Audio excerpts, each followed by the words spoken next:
Nagakasubo kag nagakahangawa ang mga katapos ang parokya sa San Nicolas de Tolentino sa Gimbal, Iloilo.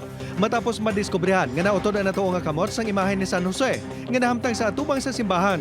Base sa post sang parokya, nagagwa nga hungod nga ginlampusan sang bato ang imahen. Ginakabi kini sang parokya nga pagpakita sang hindi pagrespeto sa espirituhanon kag kultural nga palanublion. Sang ginpakigangutan sang news team, ginpahayag sang Gimbal Police Station nga wala na report sa ilang insidente. Patay ang 43 anyos nga si alias Jolito matapos ginlutang sa sospek nga si alias Manuel, 60 anyos sa barangay Amay, Murcia. Suno sa kapulisan, nagapanglimpyo ang biktima sa dalan sang ginpalapitan sa sospek. Nagbaisay ang duha, tubtob naggabot sang pusil ang sospek kag gintiro ang biktima. Ginamo angot sa duta ang ginatutukan nga motibo sa krimen.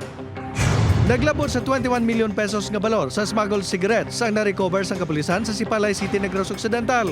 Arestado sa operasyon sang PNP Maritime Group Special Operations Unit kag pila pa ka provincial unit sa NIR kag PCG ang 7 ka individual nga lunsay taga Mindanao.